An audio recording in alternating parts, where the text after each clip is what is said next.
Bijouterie Panso mividy volamena, mivarotra sy manamboatra firavaka volafotsy sy volamena, sahaza ho an'ny rehetra. Manatona ao amin'ny Galerie 9 Tsaralalàna, box 8 na building complexe Ampiflo.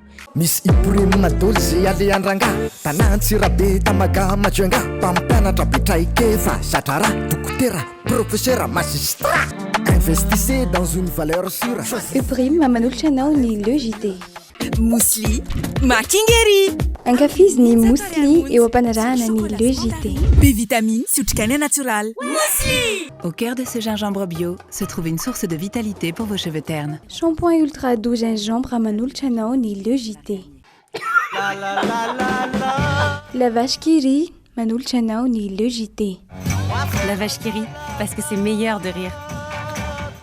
Tsara kokoa ny paoziny, matevina sy tsara kokoa ny fonony sy ny taratasiny.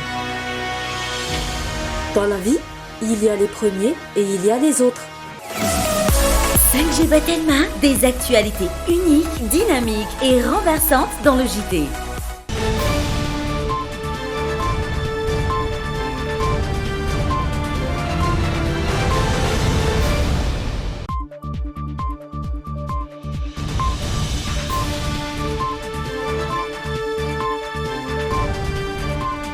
Alatsinainy 20 septambra taona 2024 ankafaliana trano no hitondrana ny arahaba ho anao mpanaraka ny fambalam-baovaony Le JT eto amin'ny fahitalavitra Dream In. Sainam-panajana ihany koa ianao anaraka ny fambalam-baovao hatramin'ny farany. Azo vetivety ary aloha ireto lohatenim-baovao ireto. Mitatainy indray ny mpamily sy ny mpandeny amin'ny lalam-pirenena fahafito amin'ny fanafian-dahalo. Mpitsoponenana miisa 20 izay ahitana malagasy 320 no tratra ny borikady an-dranomasina sy mpiaro ny sistany atsy Mayotte ny zoma ifo sabotsy teo. Nipoaka indray ny volkano tao La Palma Espagne 10 taona aty aoriana. Nanatanteraka fampiofanana ho an'ireo ankizy amam-behivavy any Toamasina ny tetika Samira Lenta sy ny ONG Fafed. Efa manakaiky ny fotoana natanterana ny hetsika Salon de la Fête et de l'Apéro sy ny Grain de Pollen karakarain'ny Canal 7 Events ety amin'ny Plaza Ampiflo. Santiona baovao ihany ireny no tany saina ireny fandeha ho atombotsika avy hatrany amin'ireo vaovao nisongadina tamin'ity androany ity.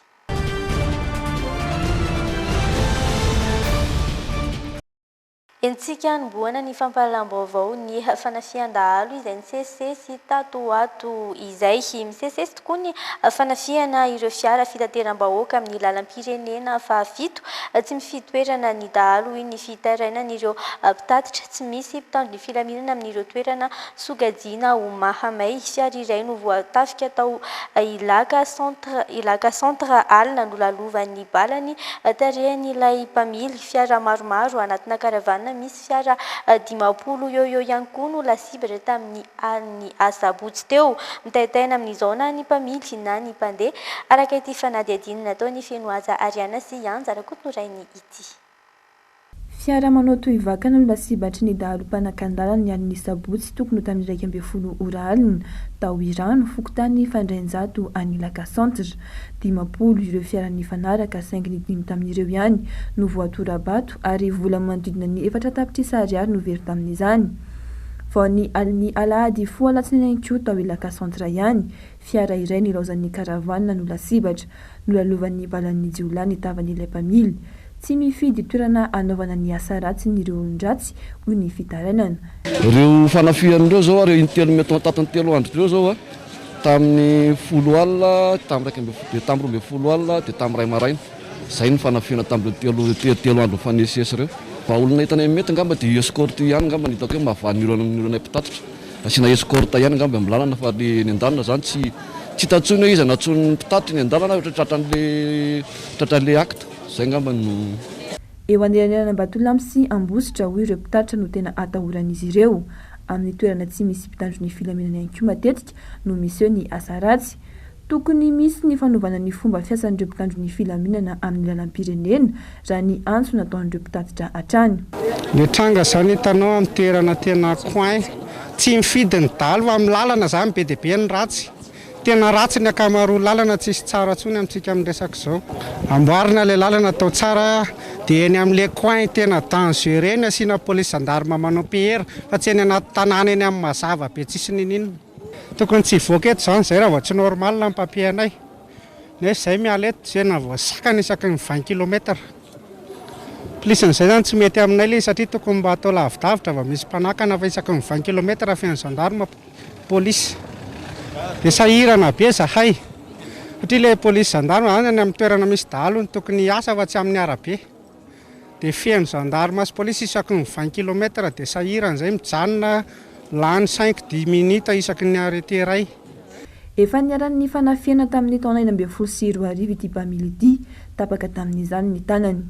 Tsy ny mpamily ihany nefa no mitaintaina fa io ihany koa ireo mpandeha efa mihomana ara-tsaina rehefa mandalo amin'ny toerana atahorana. Tokony ifadian'ny fiara ho izy ireo ny mandeha irery tsy vaholana ihany koa nefa amin'izao fotoana ny fitondrana mpitandro ny filaminana iray monja. Misy lalana tena mampatahotra ny mpandeha mihitsy zany satria mifandao ny tomobila tsy ohatry ny taloha misy karavanina zany fa amin'izao samy mandeha samy mitady dia tena matahotra e.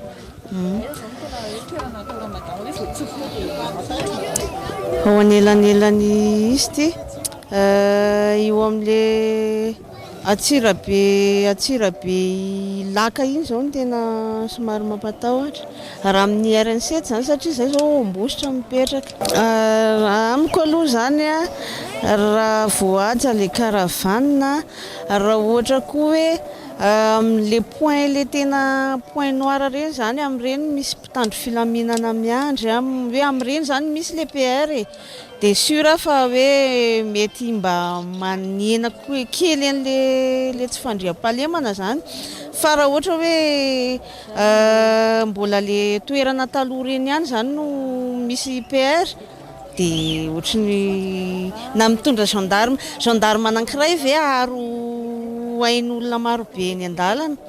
Miandry fandraisana andraikitra avy amin'ny tompony andraikitra mikasika ny tsy fandriam-pahalemana any lalam-pirenena ireo mpitatitra sy ny mpandeha. Fa toy izay ihany dia nanatanteraka fivoriana tsy ara-potoana ny EMONAT ny tolakandro teo mahakasika ny tsy fandriam-pahalemana izay nanaitra ny sainy maro tamin'ny lalam-pirenena faha-7 sy faha-4 ary faha-9 iny izary miorory ny mpampiasa ny lalana ka tsy maintsy nandray fanapahan-kevitra vonjy maika izy ireo raha ny fanazavana Rina Fanirisoa sy Rivolinirina Tekaleono mitatra amintsika ny andindin'izay. Nametraka paikady anoerana ny asandahalo any amin'ny lalam-pirenena faha-7 sy ny faha-9 ary ny faha-4 ny teo anivon'ny EMONAT araky ny tapaka tao anatin'ny fivoriana tsy ara-potoana ny tolakandro teo. Rafitra efa nijoro teo aloha izany saingy nasimpana avao zany noho ny toetra ara-mafana amin'ireo lalam-pirenena nitrangan'ny loza ireo araky ny fanazavana.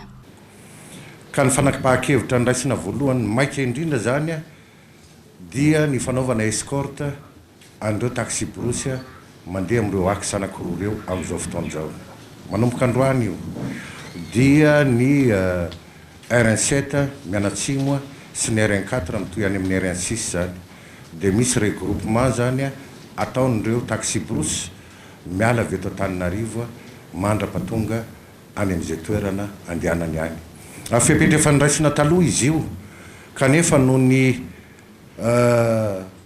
fisiany zay tranga zay vaovao dia tsy maintsy niraisina fahandroa ny fepetra na izany na tsy zany anefa dia efa mipetraka ihany ny patrouille de surveillance eny amin'ny lalana rahantsika mahita misy ny fametrahana an'ireny BRS na brigade routière spéciale zay efa napetraka eo amin'ny 10 na 50 kilometra miala amin'ny tanàn-dehibe reny kanefa tsy kely lalana mpanao ratsy dia tsy maintsy andraisana fepetra avetrany.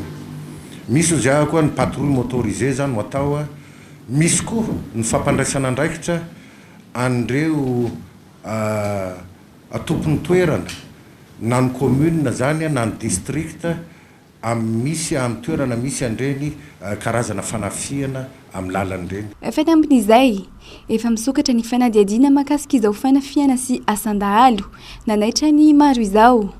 Iara entana amin'ny tompony andraikitra Satsokajiny eny an-toerana nitrangan'ny lozany eo anivon'ny EMONAT isorohana ny tranga mampiorohoro ny rehetra. Isy ihany koa ny falangalana ny ekipa mixta anao ny fanadihadiana.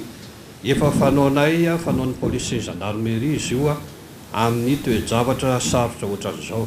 Marina mitady hazo vahana ty fanafiana amin'ny lalana ity ka dia idina ifotony zany reo ekipe reo aloha voalohany indrindra hiezaky ny anao reconstitution amin'ny zavatra anseho eo ihany koa ny fitadiavana ny agnombaovao ny renseignement rehetrarehetra ary indrindraindrindra anao sensibilisation sahady ny an'ireo fokotany sy ny renyle olona eny fotony eny reny ary anisan'ny zavatra ngezabe ihany koa dia ny ahoana ny fomba raha ataoko amin'ny teny frantsay hoe ny déclenchement an'le alerte marina fa le mpanafika reny dia ny telefôna no alainy anisan'ny alainy voalohany rehefa manafika ohatran'ireny izy mba tsy hafahan'le olona miantso zany ka zay zany tsara hidinana ifotony andrindra an'izay fomba entiny mpitandro filaminana miatrika nyty fanafiana zay araka voalazako teo hoe mitady ahazovana eny amin'ny lalana rehetra eny. Ankoatra ireo, isy ny fitsirian'ireo lalam-pirenena efa nasimpanavao zany toy ny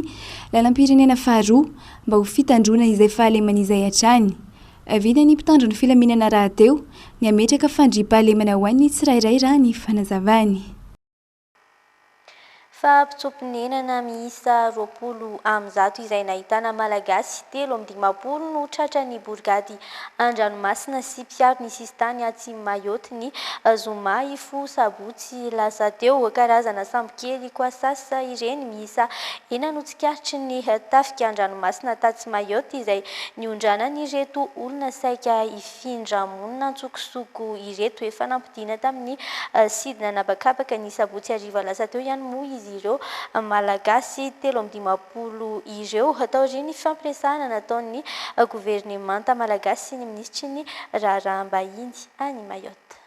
Hentitra ny fanjakana frantsay amin'ny fiarovana ny sistan'izy ireo amin'ireo mpifindra-monina tsy ara-dalàna maro izay miditra ao amin'ity departemanta frantsay ity. Efa fanaon'ny Mayotte no manao fisavanany sy fanaraha-masony sistany ny antoerana izay notariny prefeny Thierry Suquet ka natratrarana ireo malagasy misa 350 saika ifindra-monina tsokosoko ireto.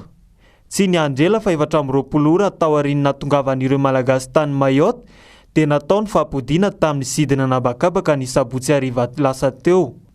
Ny fifampiresahana nataon'ny gouvernemanta malagasy sy ny ministra ny raharaham-bahiny ary tafika amin'sana fandriam-pahalemanao Mayotte no nahafana nanao izao fampodiana ireo malagasy misa 350 ireo ho dia tanindrazana raha vaovao avy any ivelany.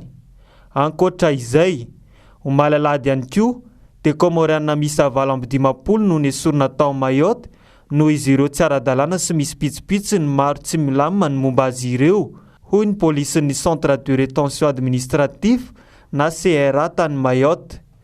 Raha tarafina amin'ity toe-javatra ity, tsisy fanaraha-maso mihitsy ve ny tsisy tany Madagasikara fa efa tonga any ivelany voatratra ireo mpitsopinenana.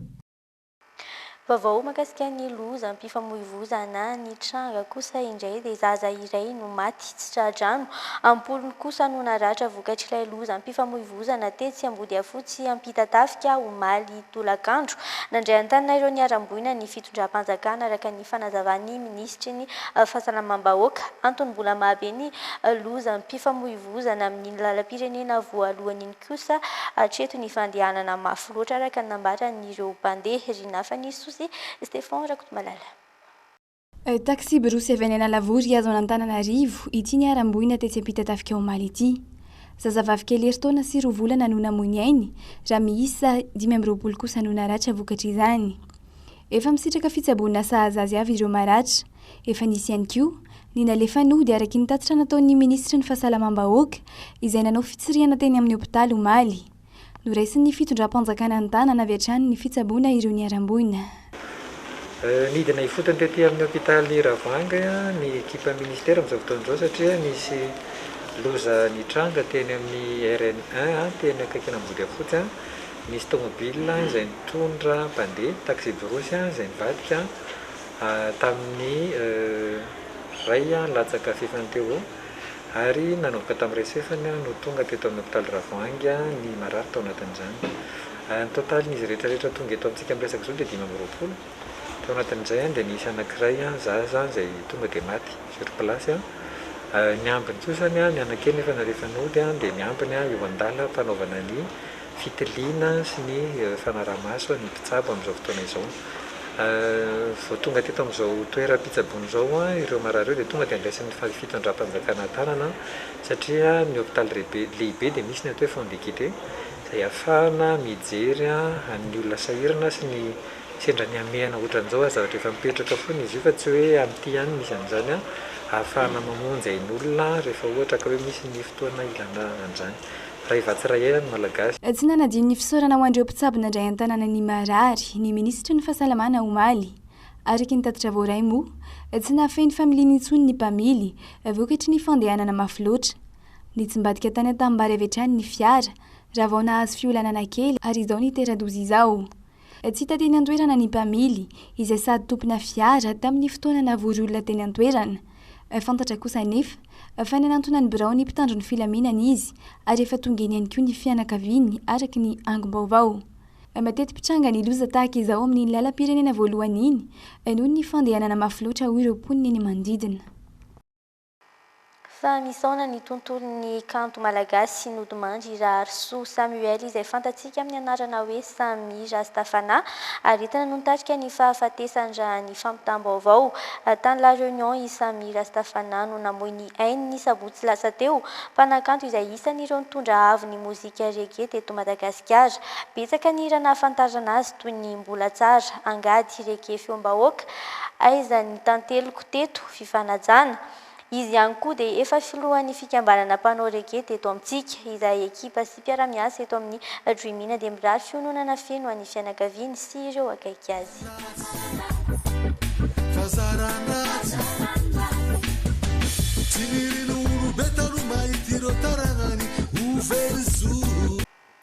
Iny ihany koa no antsika miampita amin'ny tia maresaka avy any ivelany ity rehefa naray maso nandritry ny herinandro mahery noho ny ayay dia nirefitra ny volkany La Palma ao Espagne. Olona 5,000 no nafindra toerana vonjy maika ary manodidina ny folo ireo trano potiky ny ranoka volkano. Mitarika adoro-tanety ny fiparitahan'ny ranoka volkano 50 taona lasa izay no nisy fipoahana volkano farany tao La Palma. Fanampanazavana. Un spectacle. Nahitana trangana horohorontany maromaro tao amin'ny nosy La Palma iray amin'ireo nosy mandrafitra ny Canaries ao Espagne andro maromaro izay. Ny afara tamin'ny fipohan'ny volcano Cumbre-Vieja izany ny alahady 10 septambra. Ponina amina commune maromaro no tsy maintsy nafindra toerana. Tamin'ny taona 1770 50 taona lasa izay no nisy fipoahana volcano farany tao La Palma. Nandrakotra ity nosy ity nisy setroka mainty ny lavelona ary feno ranoka volkano mipitika sy mandrika manerana io toerana io. Mitarika adoro-tanety goavana indray izany. Tao amin'ny toerana antsoina hoe Cabeza de Vaca no nisy ny fipoahana voalohany hoy ny fampitam-baovao avy amin'ny tompona ndraiky mpanjakana any an-toerana tao amin'ny Twitter.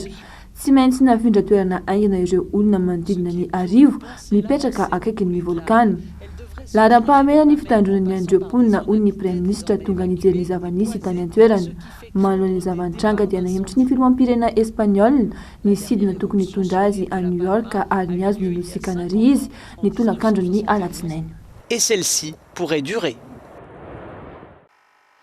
Ivatika kely amin'ny faritry Toamasina indray isika amin'ity vaovao manaraka ity sy nanatanteraka fampiofanana ho an'ireo ankizy amam-behivavy nitetika Samiralenta sy ny ONG Fafed tanjona ny fanentanana ny ankizy tsy hiditra amin'ny firaisana ranofo alo loatra. Io ihany koa ny fampahafantarana azy ireo ny vatany ahafahany miaro ny tenany manoloana ireo endrika fanararotana aranofo mety iseho. Ny Aina Rasolo ary manana sy Stéphane Rakotomalala. Mirongatra ny herisetra ara-pananana amin'ireo vehivavy indrindra ireo tsy ampy taona ao amin'ny komuna Folopointy. Ankizy vavy eo anelanelan'ny 12 hatramin'ny 14 taona no tena iaran'izany. Izany hoe ny zaza manomboka eo amin'ny kilasy fahatelo sy ireo ao amin'ny CEG sy ny lycée. Misy ireo ray aman-dreny no mivarotra ny zanany mihitsy tereny ny zava-misy araka ny fanazavana. Antony be mpizahan-tany ao an-toerana. Misy ireny mandeha maneraka ny zanany mampanofa tena. Dia izay mihitsy ny embena eritreretina fa hoe ny lehilahy foana manao herisetra amin'ny vehivavy fa ny vehivavy samy vehivavy koa amin'izay fotoana izay manao herisetra amin'ny zanany. Raha jerevana manokana zany ny situation ny Toamasina faharoa dia eo amin'ny renivohitry ny commune ny ahitana CEG dia voatery zany le zaza rehefa andraty fianarana dia mipetraka rery eo anivon'ny commune. Zay tena fantatsika rehetra fa hoe zone touristique. dia lasa ohatrany hoe voasarika le zaza zany a amina fitondratena tsy mendrika dia mitarika an'le herisetra ranofo. Ao anivon'ny sekoly dia ampidirina any amin'ny taranja-pianarana mihitsy dia fanatanana ny ankizy fampahafantarana ny ankizy ny zoany a. Nanatanteraka fampiofanana ho an'ireo mpianatra ny an-tsekoly ireo fikambanam-behivavy eo anivon'ny Fokontany, ireo vondrony lehilahy sy ny vehivavy amin'ny fomba fanentanana ireo ankizy tsy hiditra amin'ny firaisana ranofo aloha loatra, ny ONG FAFED na ny Fédération des Associations des Femmes et de Développement sy ny tetikasa Miralenta maharitra 8 volana izany fampiofanana izany. Ny tena tanjona tamin'ity fampiofanana ity dia ny fampahafantarana ny ankizy vavy ny vatany ahafahany miaro ny tenany araka ny fanazavana ihany. Mariana fa efa nivoaka ny lalàna momba ny herisetra mifahatra amin'ny mahalehilahy sy ny mahavehivavy. Fa commune telo amin'ny faritra Itasy kosa no notsidihan'ny filoham-pirenena ny farany herinandro teo nomena foto-drafitrasa fa ny mponina miary nahazo tranom-pokon'olona vaovao ny faritra any an-toerana no misy ny tsena manara-penitra voalohany nojerena manokana ny lafiny fambolena sy ny fiompiana trondro mampiavaka ity faritra ity. Mamitina amin'izany amintsika ary Fenoaza Ariana sy Ian Jarakonorainy. Tany amin'ny faritra Itasy ny filoham-pirenena ny farany herinandro teo ny tety commune sy district tany Miarinarivo, Analavory ary Ampefy ny ompana tamin'ny fitokanana foto-drafitrasa ny fitsidiana nataony nomena milina vaventy fanamboaran-dalana ny faritra no avoazana ny tranom-pokon'olona ao Miarinarivo sy Analavory. Manana ny brampatra vaovao ny ministeran'ny asa sy ny fampananana asa ao Miarinarivo, ao Analavory kosa no misy ny tsena manara-penitra voalohany eto Madagasikara. Zay olona tsy mahita ny asa ataontsika dia tena efa jamba mifankalany. Mifankalany zany mampiletika fa tsy mampandroso. Nefa tsika kosa dia mandroso foana, tsika tsy namamiemotra. Zay ny teneniko hoe tsy maintsy mandroso tsika, miazakazaka amin'ny fampandrosoana, miazakazaka tsika ary tsy maintsy tafita Madagasikara. Zay ny tanjona zay apetratsika. Nojerena manokana sy hatry ny fambolena nomena fitaovam-pamokarana toy ny traktera, sarety ary angadin'omby ireo tantsaha. Nisy ihany koa ny fanomezana masom-boly sy fanafody hoentina misoroka amin'ny aretin'omby fièvre de la vallée de Rift tatao Analavory. Nomena zana-trondro 10 alina isa ireo mpiompy-trondro ao Ampefy ho ampiroboroboana ihany koa ny fambolena lomotra maitso na ny algue. Ho an'ny maresaka eo amin'ny sehatry ny fanatanjahantena kosa indray dia nandresy tamin'ny isa roa no iray nandritra ny lalao miverina iadina ny amboarany Confédération Africaine ny baolina kitra na ny CAF izay nifanitsanana tamin'ny Koabe Warriors FC tany Zambie ny ekipa ny commune Nandoarano Fotsy CFFA Omaly. Ambony araka izany ny fanantenana ho an'ity ekipa ity hiatrika ny dingana manaraka izay ifanandrinana amin'ny Interclub avy any Angola sy Mafuzo Zanzibar amin'ny toy ny fifananana na dia samy voasokajy ho isan'ny sangany aty Afrika avokoa aza ireo kluba roa ireo.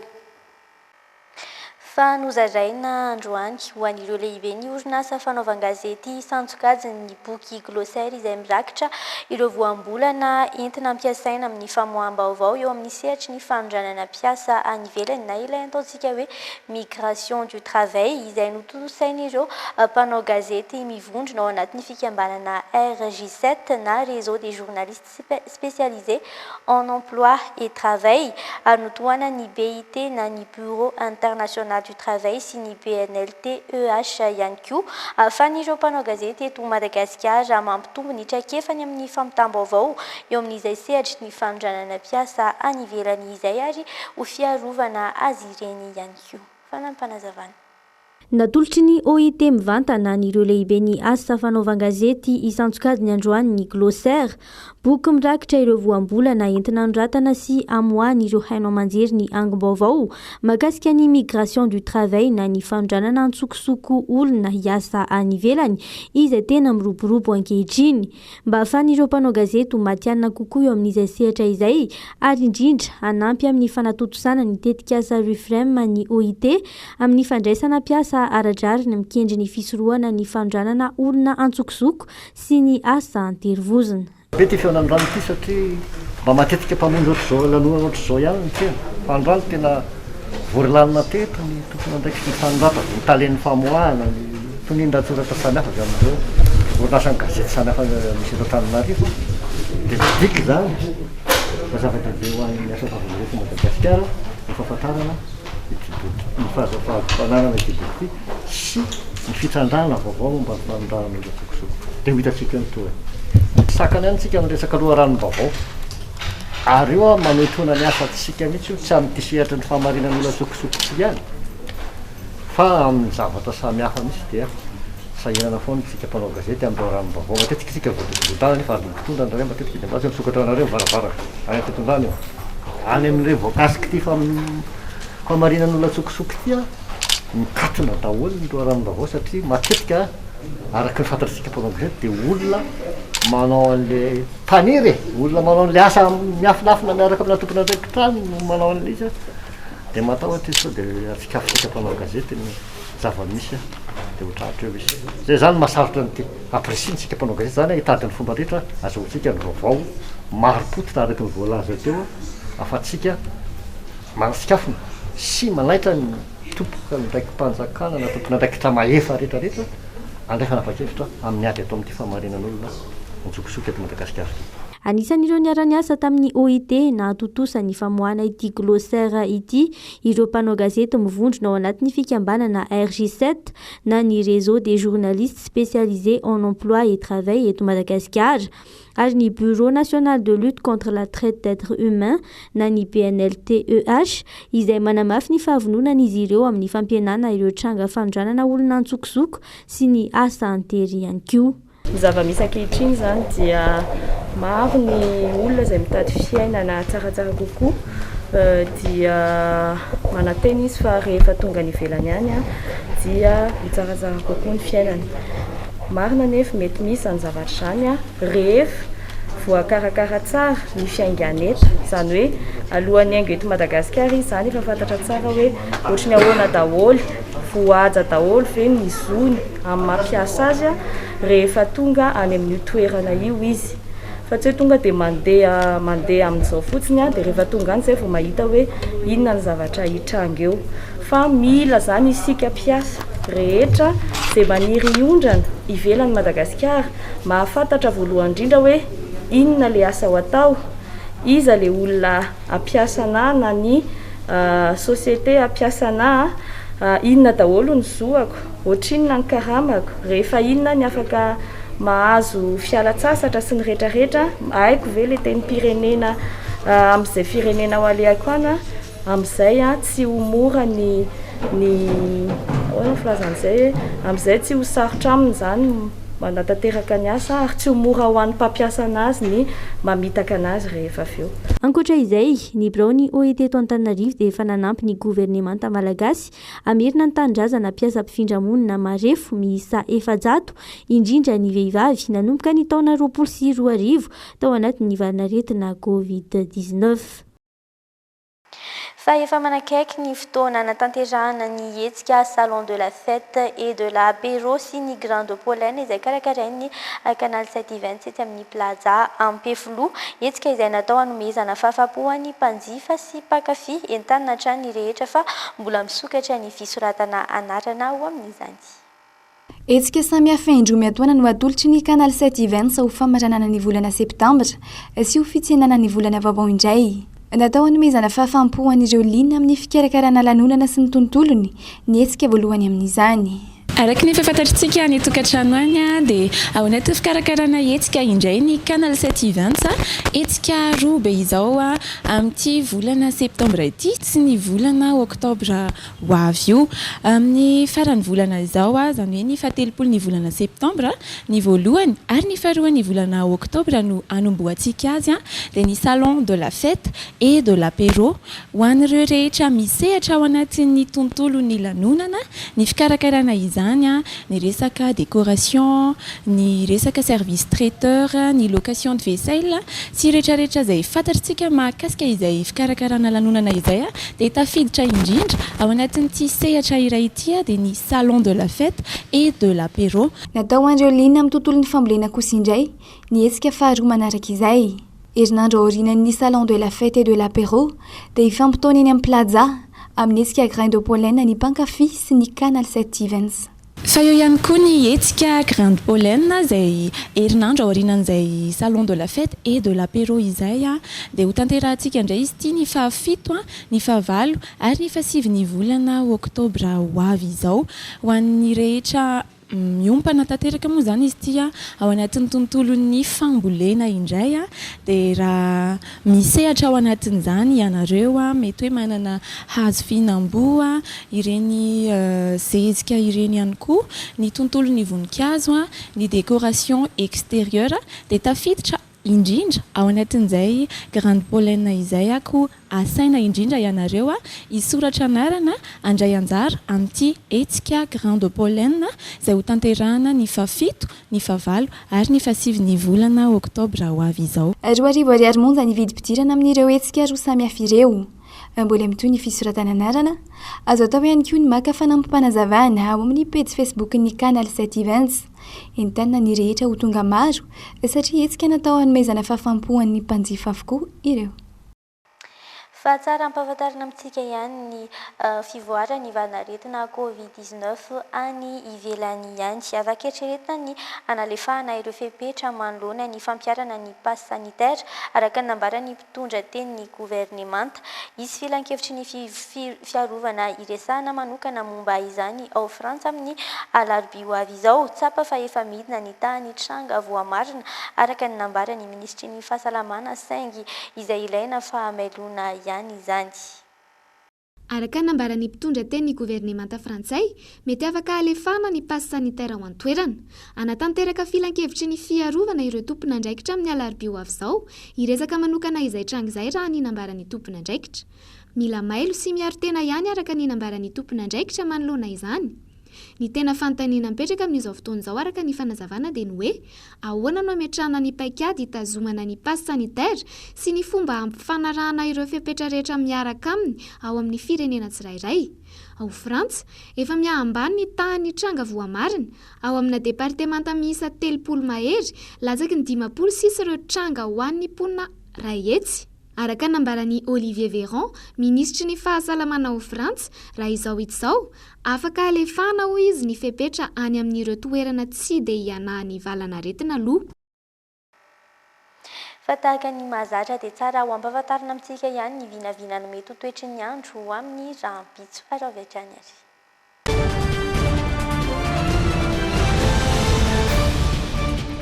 Anomboana ny vinany mety ho toetry ny andro ny amin'ny faritra avaratry ny nosy ifandimy ny rahona sy ny masoandro amin'ny faritra Diana sy ny faritra Zava 30°C ny maripana ambony indrindra 20°C kosa ny maripana ambany indrindra. Ifandimy ihany koa ny rahona sy ny masoandro amin'ny faritra Boeny sy ny faritra Melaky omaliko kosa ny andro amin'ny faritra Sofia sy ny faritra Betsiboka 30°C ny maripana ambony indrindra 20°C kosa ny maripana ambany indrindra. Ifandimy ihany koa ny rahona sy ny masoandro amin'ny faritra Alaotra Mangoro, ny faritra Analanjirofo ary ny faritra Atsinanana 20°C ny maripana ambony indrindra ary 20°C kosa ny maripana ambany indrindra. Ifandimy toy izay ihany koa ny rahona sy ny masoandro amin'ny faritra Bongolava, Analamanga, Etasy ary ny faritra Vakinakaratra 30°C ny maripana ambony indrindra ary 20°C kosa ny maripana ambany indrindra hita any Vakinakaratra. Omalika ny andro amin'ny faritra Amoron'Manisy, ny faritra Matsihatra ambony raha ifandimy ny rahona sy ny masoandro amin'ny faritra Yorombe, ny faritra Vatovavy, ny faritra Fitovinany ary ny faritra Atsimatsinanana 20°C ny maripana ambony indrindra 10°C kosa ny maripana ambany indrindra hita any Matsihatra ambony. Amarana azy ny amin'ny faritra Menabe, Atsimo andrefana, ny faritra Androy ary ny faritra Anosy ifandimy ihany koa ny rahona sy ny masoandro 30°C ny maripana ambony indrindra 10°C kosa ny maripana ambany indrindra hita any Androy. Izay indray no namarana ny fampalam-baovao ny logité tamin'ity androany ity ankasitrany ianao nanaraka izany hatramin'ny farany aza mbola misaraka amin'ny fahitalavitra Dreamina fa mbola marobe ireo fandaharana anomanina ho anao amin'ity hariva ity ankasitrany ianao nanaraka izany hatramin'ny farany mametraka ny mandrapitafa ao amin'ny manaraka indray fery-matoko.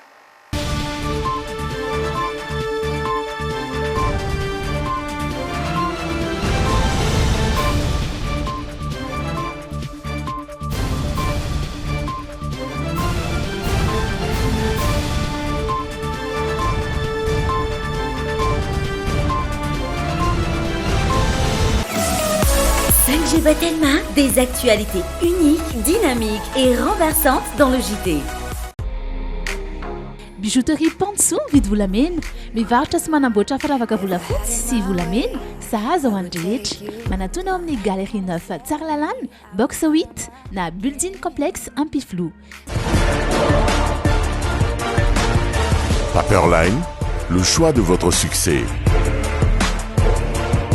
Au cœur de ce gingembre bio se trouve une source de vitalité pour vos cheveux ternes. Shampoing ultra doux gingembre nan'olotrano teo ny le JT.